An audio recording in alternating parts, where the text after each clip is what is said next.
Sagradas Escrituras, el Salmo número 116, y fijemos nuestra atención en el versículo 10. Salmo 116, versículo 10. Si ya tenemos todos este pasaje 116 del Salmo, el versículo 10 vamos a leerlo juntos. Dice así: creí, por tanto hablé, estando afligido en gran manera. Vamos a orar. Nuestro Dios, nuestro Rey, soberano Señor del universo, nuestro Padre, nuestro amoroso Padre, te damos gracias por concedernos en este día, en la comunión de los santos, en la fraternidad del amor de Cristo, estar congregados para escuchar tus amorosas promesas por la proclamación de tu poderoso evangelio. Nuestros corazones afligidos, nuestros corazones desolados, nuestros corazones desorientados serán por tu poderosa palabra ubicados en su lugar. Queremos pedirte, Señor, que en tu misericordia tu Espíritu Santo haga la obra en nuestros corazones, de tal manera que no seamos oidores olvidadizos.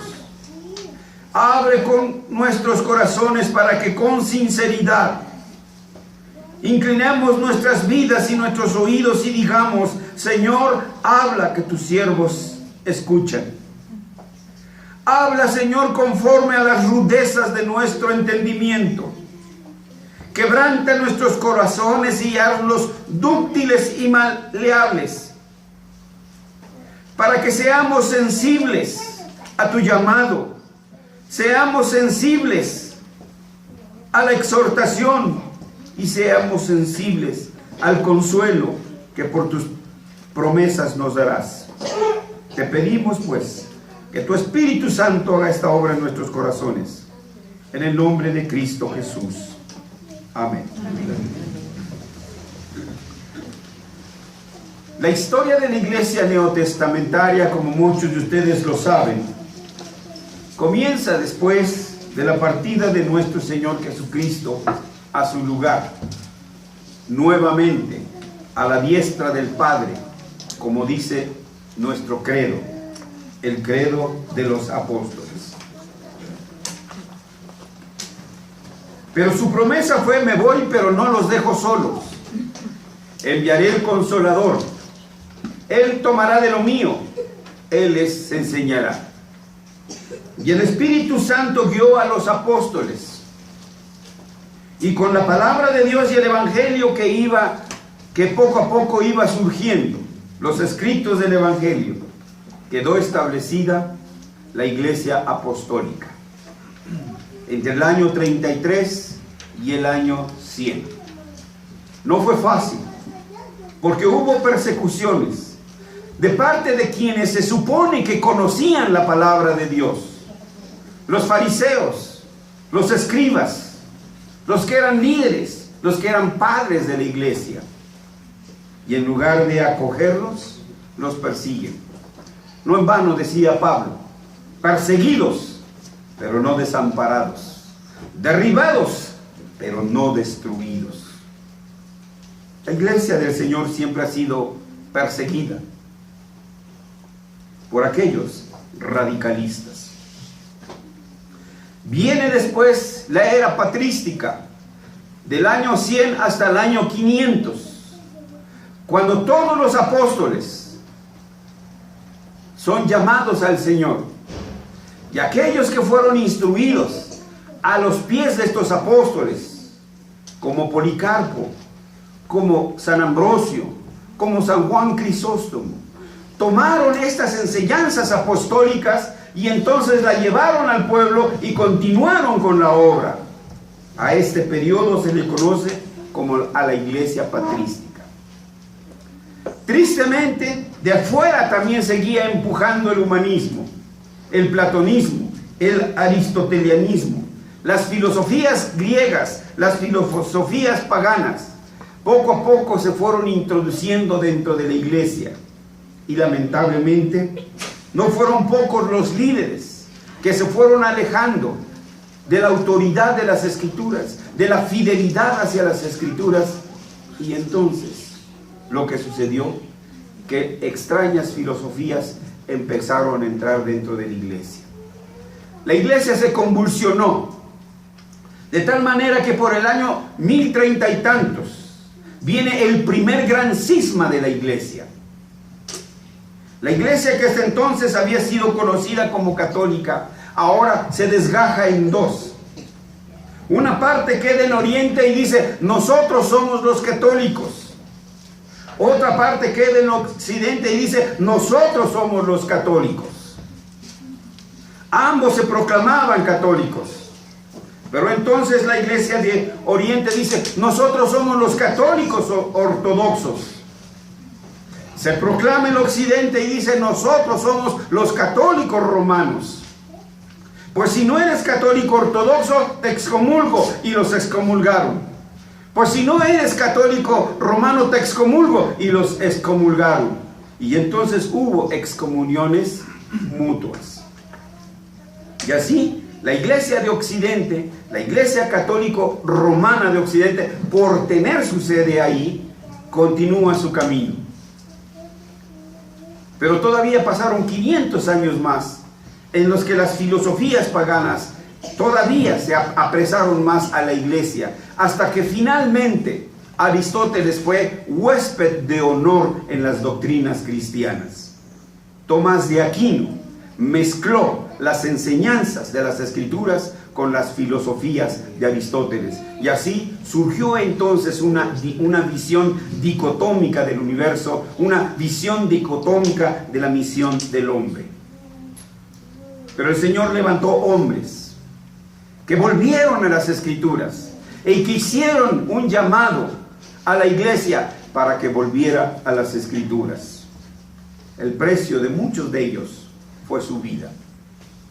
Entre ellos, el sacerdote suizo Ulrico Zwingli, recordarán, de quienes en una demostración de amor de los papistas, por hacerlo volver al seno de las Escrituras, lo descuartizaron, lo desmembraron, lo arrojaron. ¿Recuerdan? ¿Y qué podríamos contar? Mencionamos de Patrick Hamilton, mencionamos de George Wishart. Todos ellos murieron porque hicieron el llamado, ellos y otros tantos, de volver a las Escrituras. Y así vimos cómo poco a poco la fe reformada fue llegando a varios países, y entre ellos el que nos ocupa ahora es la Iglesia Reformada de Escocia, de la cual nuestra confesión, nuestro movimiento presbiteriano viene. Hemos mencionado a este noble escocés, Patrick Hamilton, cómo empezó a llevar los Nuevos Testamentos a Escocia, y cómo en la gran erudición de algunos sacerdotes confiscaron estos Nuevos Testamentos con el dicho de que solo el Antiguo Testamento es palabra de Dios, el Nuevo Testamento es un invento del hereje de Lutero. Esto nos da una idea, ¿no?, del grado académico de estos líderes, de estos momentos. Y podríamos seguir mencionando de Wishart, pero esos temas ya los tocamos. Podríamos seguir mencionando y recordando Juan Knox. Aunque él no murió en la hoguera, su vida no fue fácil. Andar a salto de mata, yo creo que, si no, pregúntenle al señor Duarte, no creo que esté tan tranquilo. Finalmente, la palabra del Señor llega a Escocia y se implanta. Y entonces se da a conocer al mundo como Iglesia Reformada de Escocia. Pero hay un punto más que tenemos también de tomar en cuenta. Que la Iglesia, A esta época se le conoce como la época de las confesiones. ¿Por qué? Porque la acusación de los papistas romanistas era: ustedes son herejes, ustedes enseñan nuevas doctrinas. Y entonces los reformados se pusieron a escribir y tomaron las escrituras y dijeron: esto es lo que nosotros creemos. Déjenme darles dos ejemplos.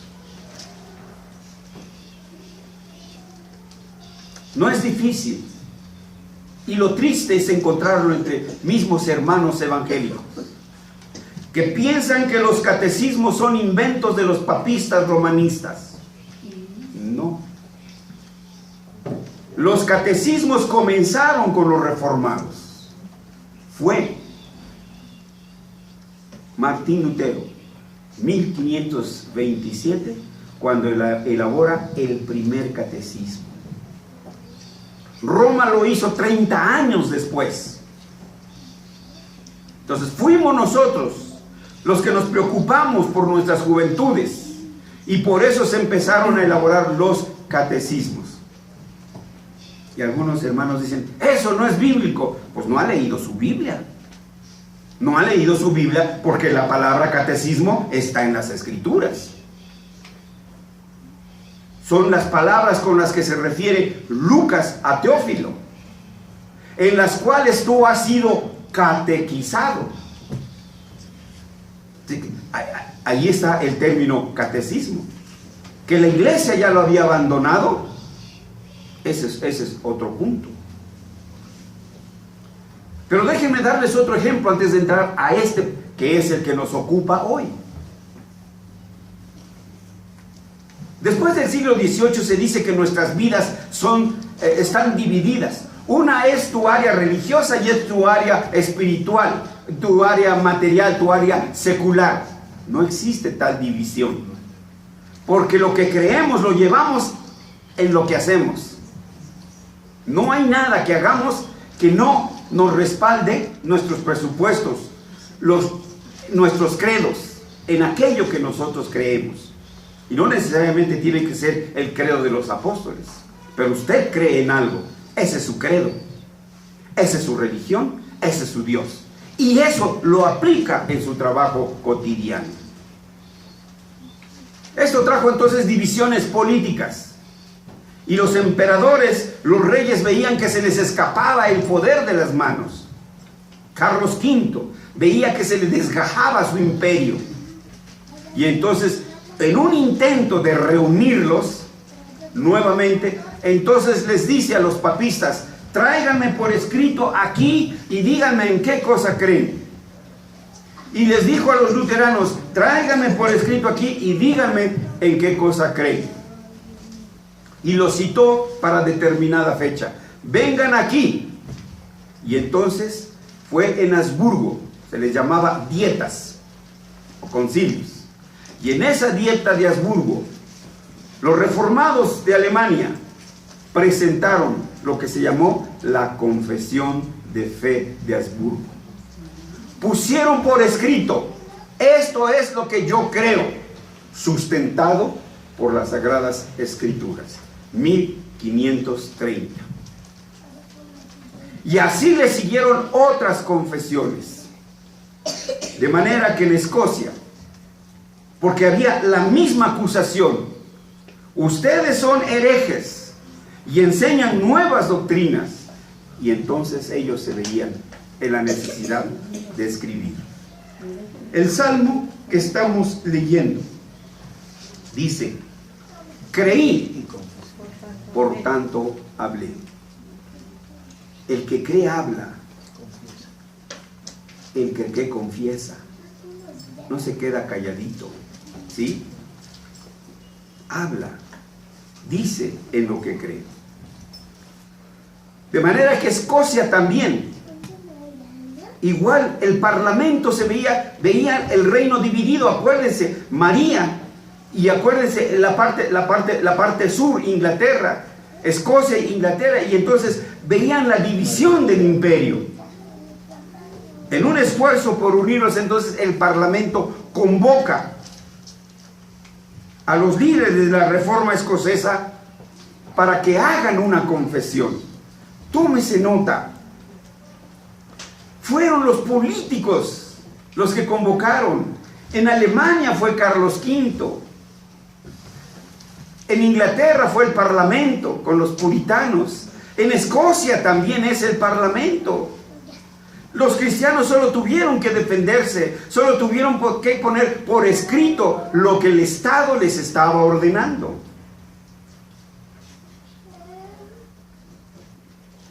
Y lo pusieron por escrito. ¿Qué es una confesión de fe? Porque esta es una acusación muy aguda que tienen contra nosotros. Porque creen que nosotros creemos que este libro lo hacemos a un lado y que creemos en palabras de hombres y en libros extras y en libros sutanos y menganos. No, este es nuestro libro de fe. Esta es nuestra regla de fe. Denos la oportunidad de explicárselos. ¿Qué es una confesión de fe? Una confesión es un testimonio público de lo que creemos. Romanos 18. ¿Qué dice el apóstol? Esta es la palabra de fe que predicamos. ¿Quieres saber en qué creemos? Allí está nuestro catecismo. Ahí está nuestra confesión de fe. Ahí está en qué creemos. Y tan seguro estamos que lo pusimos por escrito. Y no solamente como alguien dijo, te lo firmo. Allí está lo que creemos. Y usted va a poder ver ahí al calce cada uno de los pasajes escriturales que fundamentan nuestras declaraciones. ¿Quién no va a entender por qué decimos con tanta convicción: creo en Dios Padre Todopoderoso, Creador del cielo y de la tierra? Porque la Escritura dice: en el principio creó Dios los cielos y la tierra. Por eso entonces yo digo, creo en Dios, Padre Todopoderoso, Creador de los cielos y de la tierra. Y cada uno de los artículos que encontramos en el credo de los apóstoles, que por cierto, déjenme aclararles, no es invento de los papistas romanistas. Es la primera confesión de fe de la Iglesia Apostólica. ¿Y qué me dicen de Pablo? Más adelante, 2 de Corintios 4:13. Creí, por lo cual hablé. ¿Notan? Miren, estoy citando 2 de Corintios 4:13. Creí, por lo cual hablé. Creo que ya mencioné esa frase antes, ¿no? ¿En dónde? En el Salmo 116. Ahora, nótese. Pablo no está hablando de su propia persona. Pablo está citando la Escritura. En ese momento todavía no estaba completo el canon del Nuevo Testamento. Pero los apóstoles predicaban del Antiguo Testamento.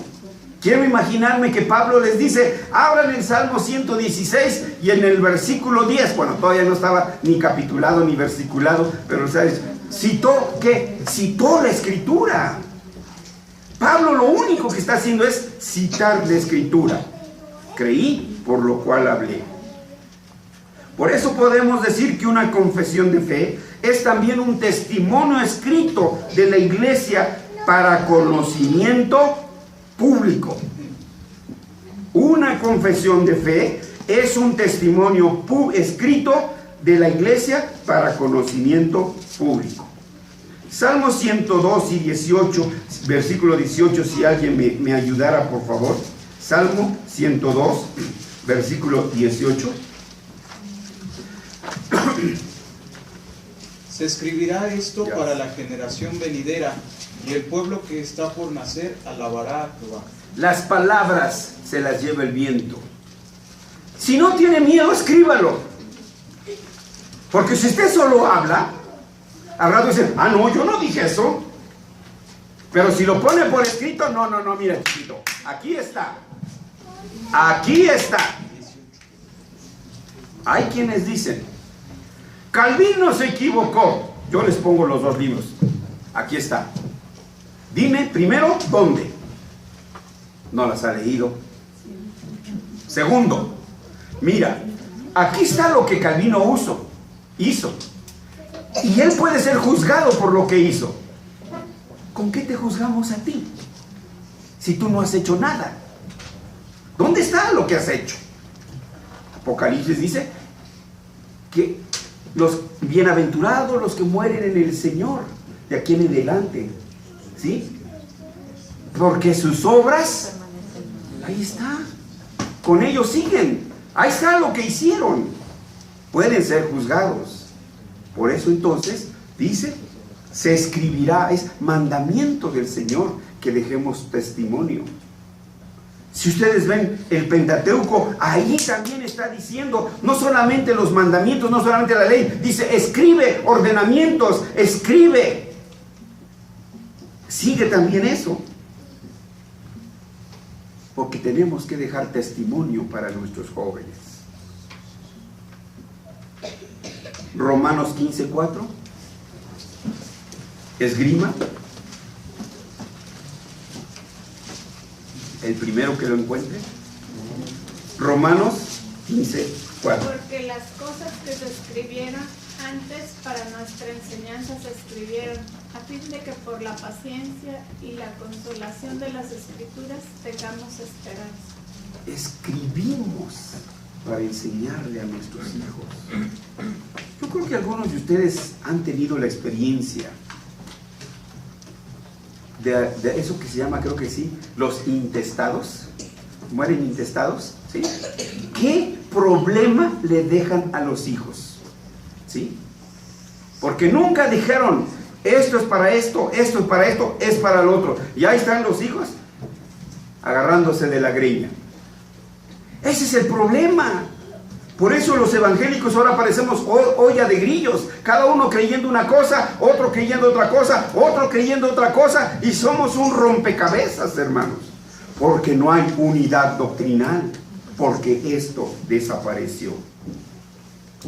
Una confesión de fe no solo es un testimonio público, una confesión de fe es una apología cristiana. ¿Qué es una apología? Una defensa de nuestra fe. Y esa defensa está fundamentada y dirigida por la Sagrada Escritura.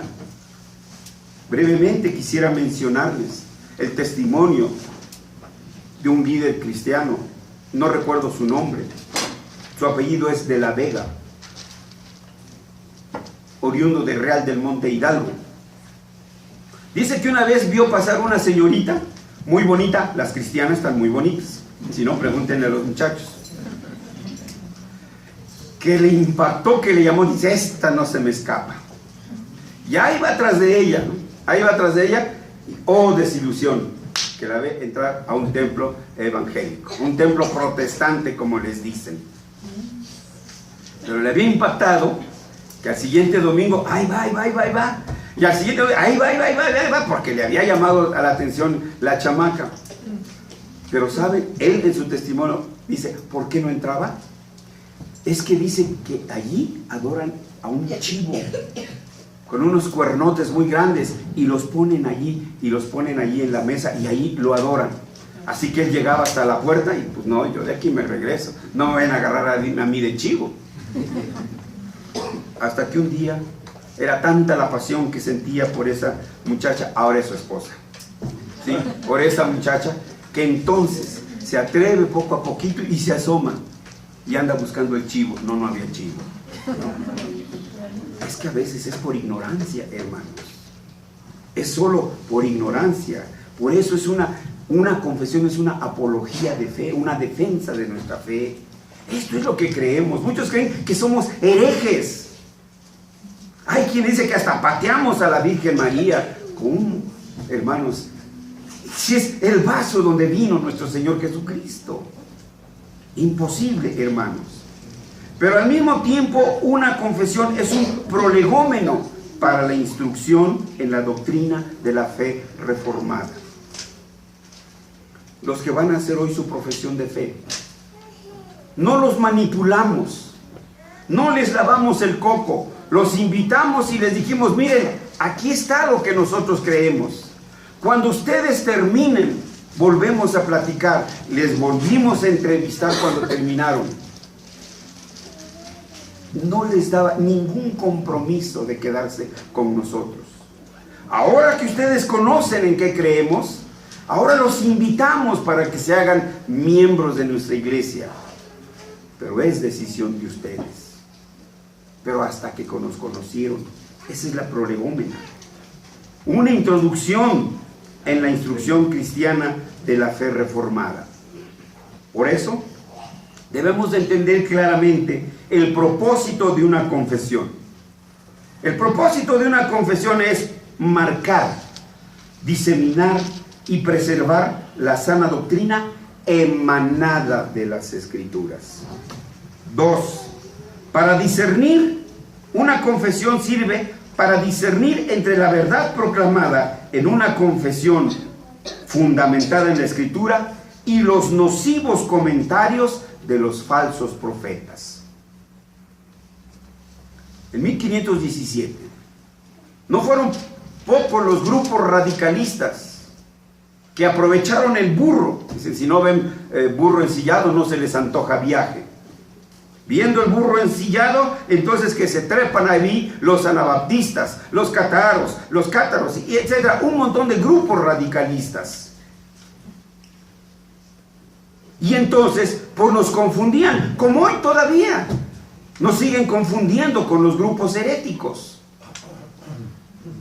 La Confesión de Fe belga dice, pues está, y fue escrita en 1561, puesto que hay muchos grupos que se dicen iglesia, es necesario decir cuáles son las marcas de la verdadera iglesia, y nos proponen 3.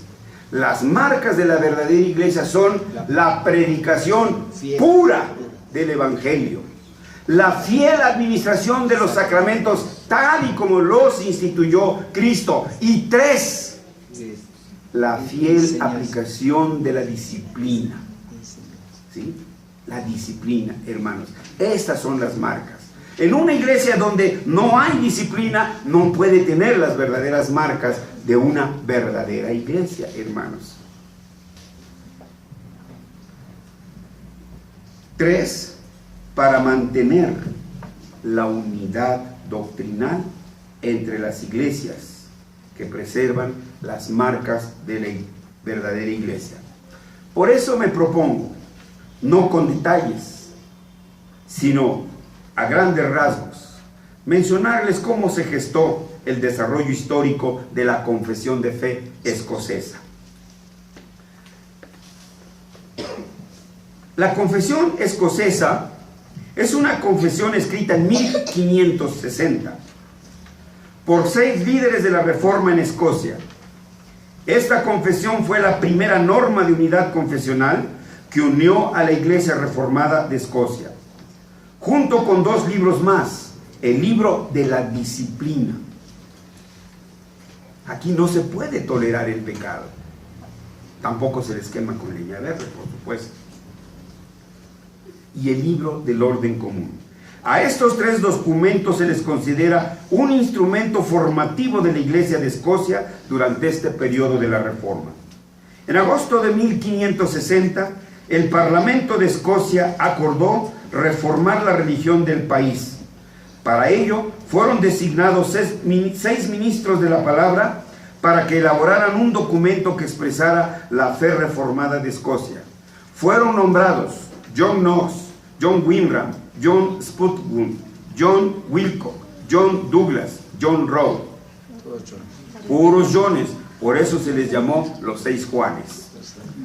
A esto se les llamó para preparar una confesión de fe. Y el documento final quedó elaborado con 25 artículos. Pero no fue nada más, ay, pues sí, ya lo hicieron, pues sí, ya lo hicieron, ustedes son teólogos. No, fueron citados al Parlamento y tuvieron que defender cada artículo y argumentar sobre cada artículo. Los 6 Juanes ahí estuvieron. El 17 de agosto de 1560, el documento fue concluido y presentado al Parlamento y leído 2 veces, artículo por artículo. Y los ministros de pie frente al Parlamento estaban listos para defender la causa de la verdad en caso de que se atacara cualquiera de los artículos de fe. Lo mismo que hicieron los que escribieron la Confesión de Fe de Habsburgo. ahí se pararon y ahí estuvieron listos para cualquier pregunta. Cuando se tomó la votación, la confesión fue ratificada con solo unas pocas voces discrepantes. Y así el Parlamento aprobó la confesión el 27 de agosto de 1560. Sin embargo, ahora nótese bien, 1560, antes que la confesión belga, que fue publicada en 1561, antes que la confesión, que el catecismo de Heidelberg, que fue publicada en 1563. 100 años antes que surgiera la confesión de fe de Westminster. Entonces vean, aquí hay un rompeaguas, un parteaguas. La confesión queda ahí con el 27 de agosto, pero como todavía existían en el Parlamento integrantes papistas, seguidores de María, la reina de Escocia, estos hicieron que el documento fuera retrasado, incluso enterrado, de tal manera que fue hasta el año de 1567, 7 años después del derrocamiento de María, que el monarca aceptó la puesta en vigor de esta confesión del año de 1567.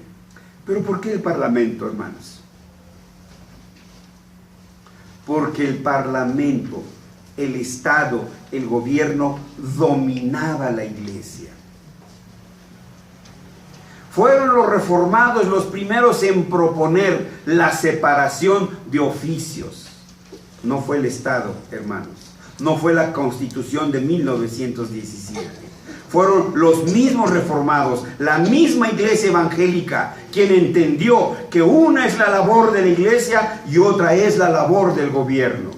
Nuestras iglesias, en sus lugares donde surgieron, siempre estuvieron proclamando esto. La confesión de fe escocesa en sí comienza afirmando que el Parlamento la ratificó y la aprobó como una confesión saludable y de sana doctrina que refleja la palabra de Dios. Sin embargo, hay que entender que los creyentes reformados de Escocia sostuvieron que la autoridad de sus artículos tiene sus raíces, no en la aprobación del Parlamento, sino en, como se dice, la verdad infalible de la palabra de Dios. La confesión de fe escocesa se mantuvo vigente como la confesión de la Iglesia Reformada de Escocia hasta que el 27 de agosto de 1647 fue aceptada oficialmente la confesión de fe de Westminster. La confesión escocesa de 1560 es un testimonio vivo de la verdad. La Iglesia de Escocia aprobó los símbolos de Westminster más de 80 años después, pero la aceptación de los símbolos de Westminster de ninguna manera significó el rechazo del testimonio de la confesión de fe escocesa. Por el contrario, los documentos combinados presentan un testimonio unido que hace referencia a las doctrinas marcadamente distintivas de la Iglesia Reformada de Escocia. En el párrafo introductorio del prefacio de la publicación de la Confesión de Fe Escocesa, inicia diciendo: el Estado de Escocia, con sus habitantes que profesan a Cristo Jesús y a su Santo Evangelio, y a todos los reinos y naciones que profesan el mismo Señor Jesús con ellos, nuestros deseos de gracia, misericordia y paz de Dios, el Padre de nuestro Señor Jesucristo, con el Espíritu del justo juicio de Dios para salvación, presentamos a ustedes esta confesión. Ahí está nuestra sinceridad y nuestra honestidad. Ustedes nos pueden juzgar por nuestros documentos, no los escondemos. La autoridad de cualquier confesión o catecismo, tenemos que afirmarlo, tendrá validez solo y únicamente, siempre que y solamente si se ciñe estrictamente a la poderosa palabra de Dios, porque ella es nuestra única regla de fe y conducta. Quisiera poderles detallar artículo por artículo, pero solo quiero hacer una breve descripción de ella. 25 artículos pequeños, todos ellos con a su calce, cada uno de los pasajes de la Escritura que apoyan esa proclamación. Pero en el capítulo 1 ustedes van a escuchar: confesamos y reconocemos. Así comienza: confesamos y reconocemos a un solo Dios, a quien solo debemos allegarnos, a quien solo debemos servir, a quien solo debemos adorar y en quien solo debemos confiar. ¿Qué de extraño estamos diciendo entonces con nuestros hermanos bautistas, con nuestros hermanos metodistas? ¿No es lo mismo que ellos creen? Sí, pero hay una diferencia. Nosotros lo pusimos por escrito. Y cualquiera nos puede argumentar y cualquiera nos puede refutar. Y nosotros estamos listos para presentar defensa de lo que hemos creído. Capítulo 2. La creación del hombre. Confesamos y reconocemos que nuestro Dios ha creado el hombre. Este es un punto de partida para una antropología, para un tratado de antropología, hermanos. Y no estar pensando si el Pithecanthropus erectus o si el Homo sapiens o etc. o etc. Capítulo 3. El pecado original. A causa de esta transgresión, generalmente llamada pecado original, la imagen de Dios fue totalmente desfigurada en el hombre. Y él y sus descendientes llegaron a ser hostiles a Dios, esclavos de Satanás y siervos del pecado.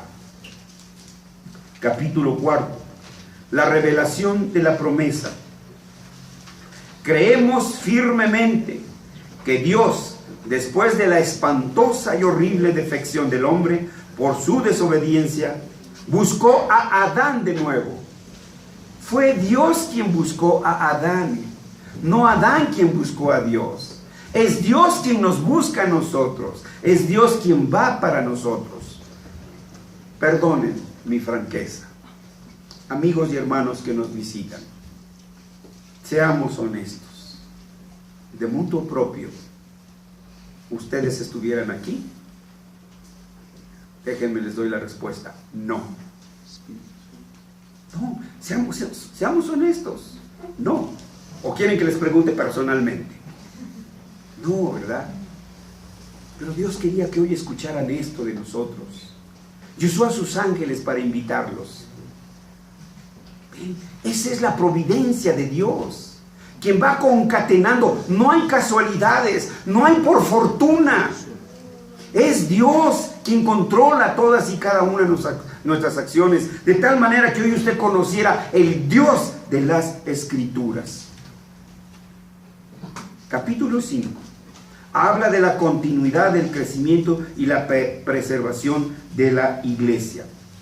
Creemos con certeza que Dios preservó, instruyó, multiplicó, honró, adornó y de la muerte a la vida a su iglesia en todas las edades. La iglesia nunca ha desaparecido. Dios siempre tiene su remanente fiel ahí, que no ha doblado sus rodillas ante nada. Capítulo 16, me doy los brincos, hermanos, y no estoy citando los pasajes de la Escritura. Estos vienen después. Nada más estoy dando los enunciados. Capítulo 16, la iglesia. Capítulo 18, las marcas por las cuales la verdadera iglesia se ha de distinguir de la falsa y quién juzgará la doctrina. Capítulo 19, así como creemos y confesamos que las Escrituras de Dios son suficientes para instruir y perfeccionar a los hijos de Dios, así también afirmamos y confesamos que su autoridad es de Dios y no depende de los seres humanos ni de los ángeles. Por tanto, afirmamos que aquellos que dicen que las Escrituras no tienen más autoridad que aquella que recibe de la iglesia, blasfeman.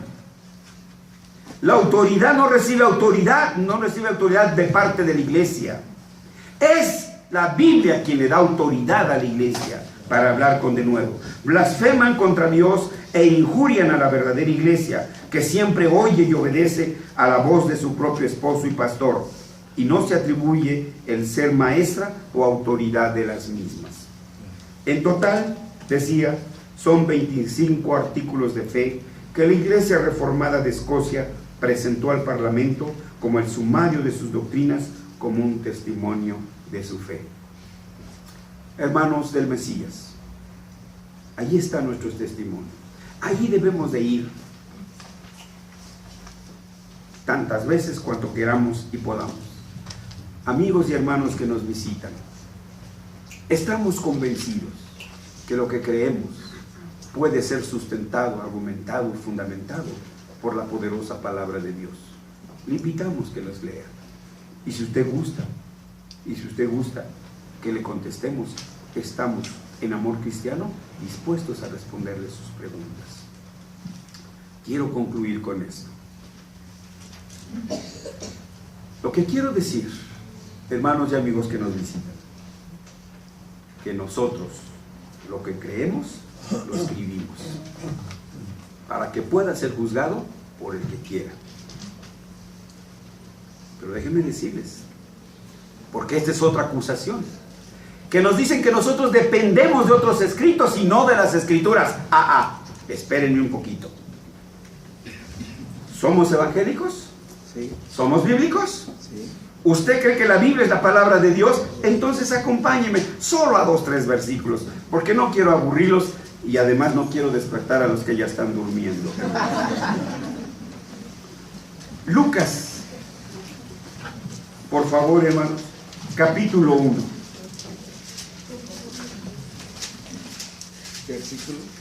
Versículo 3. Lucas, sí. Me ha parecido también a mí, después de haber investigado con diligencia todas las cosas desde su origen, escribírtelas por orden, oh excelentísimo Teófilo. Pero vean el contexto. Puesto que muchos han tratado de poner en orden. No somos los únicos que van a hablar, no somos los únicos que van a escribir. ¿Qué dice entonces Lucas? Me ha parecido también a mí, después de ¿qué? Haber investigado. Hermanos, el Evangelio no vino en un paquete en paracaídas. Todavía no se inventaban los paracaídas y todavía no surgían los parachutes. Fue un trabajo de pluma, fue un trabajo de investigación, hermanos, de investigación documental. Pero no solo quedó en su cabezota, sino que tomó pluma y papel y las escribió. Investigo y escribo. Eso se llama investigación documental. ¿Quieren otro ejemplo? Primera de Pedro 1:10.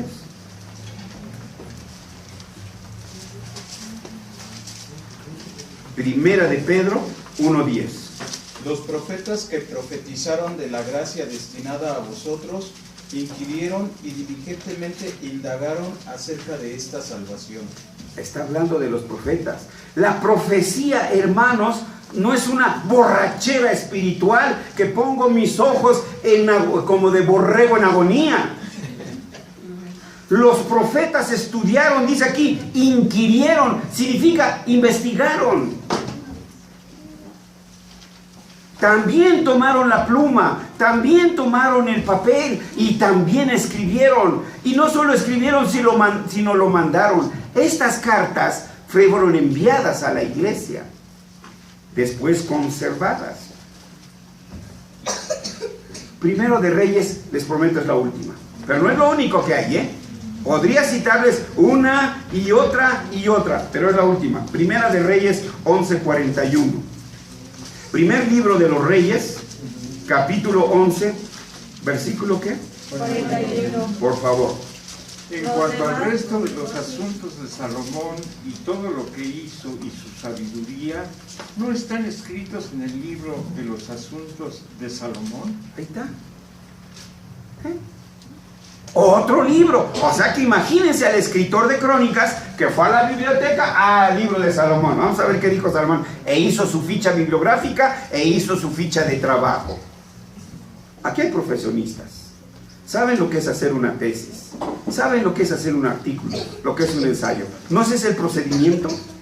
Eso es lo que se hizo, hermanos. Entonces, ¿por qué nos dicen, hermanos, Biblia, solo Biblia? Eso es biblicismo. Eso no es ser bíblico. Porque el mundo es de Dios. Y nosotros debemos explorar el mundo que es de nuestro Dios.